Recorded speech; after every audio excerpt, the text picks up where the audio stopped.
All in. Have you ever heard that phrase?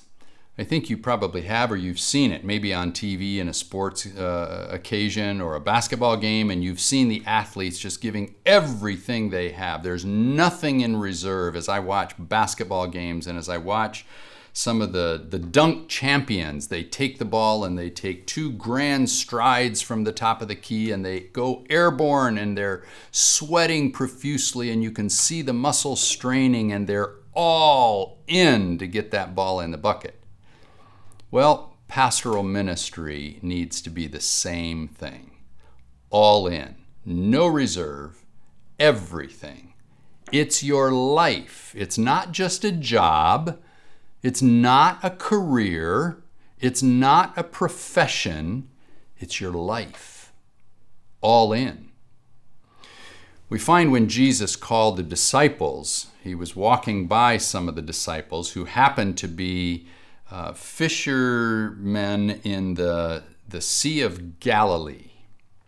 And as he walked by, you remember, the sons of Zebedee in Mark chapter 1, verses 16 and 20, he called them to come with him. Well, that required an all-in response. See, because they were building a really good business, and they were building it with their father, and their father wanted them there, and it was a nice family business. They laid down their nets. They walked away. Now, it would be nice to explore that sometime because as a father, I think I would like to probably think about that a little bit. You can imagine with the father being left by himself, all of a sudden his sons walk away. We tend to focus on the response of the disciples in answering Jesus' call as truly being all in, and that's where I want to focus us. I'm sure that God took care of the father.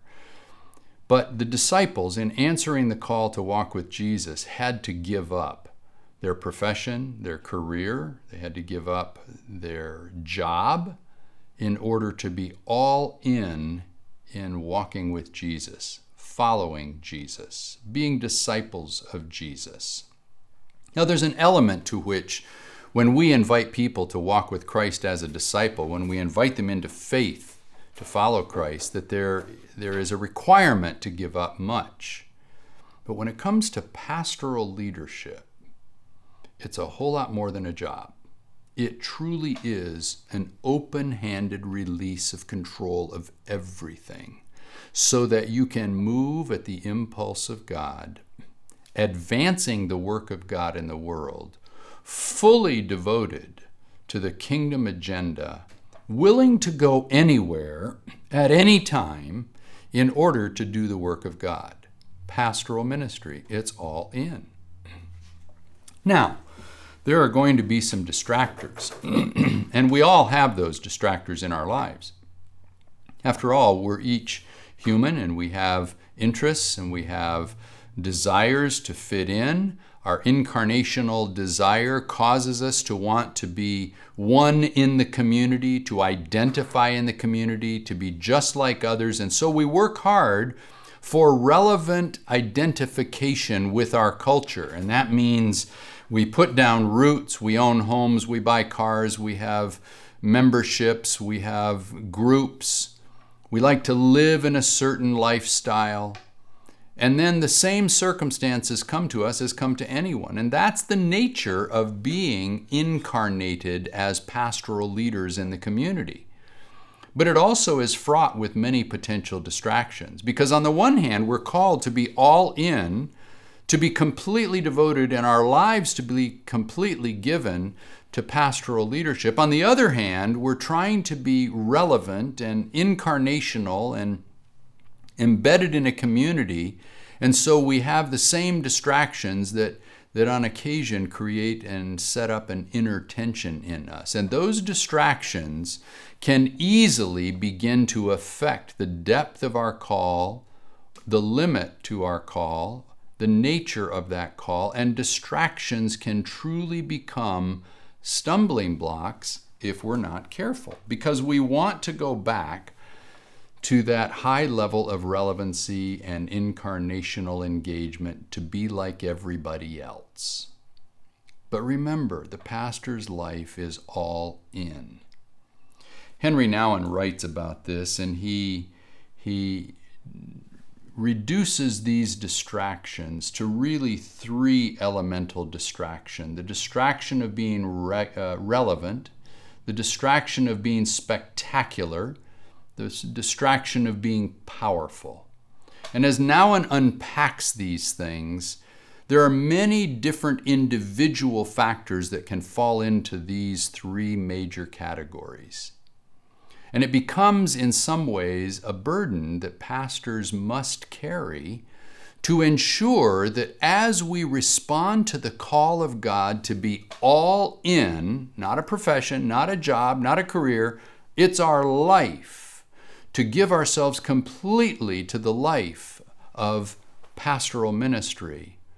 Any number of things in any of those categories can become a distraction to us. That's where the daily journeying in submission to God through Jesus Christ, the daily surrender, the daily examination of the heart, the daily vulnerability to wise counselors and vulnerability to others around us is so important to us in walking on the journey of pastoral leadership. Distractions. They're going to pop up when you least expect. They're going to come through the least expected doorway, but they will certainly confront you from time to time in your pastor's life. So my prayer is that God will give you an increased sensitivity to those distractions, and the best way to address those is not to look for them to try to resist them. The best approach is to be so committed, to be so all in that the distractions become just that, mere distractions, but they do not have a grip, a hold, or a control over shaping your call to pastoral leadership. As we've done each week, I've asked you to do a little bit of reflecting and writing in your journal.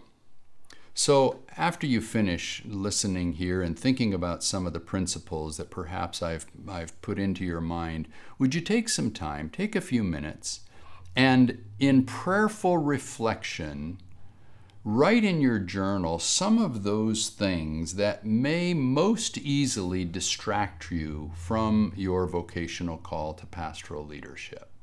Now, I'm asking you to do that not so that your mind can suddenly run down those pathways and be increasingly distracted.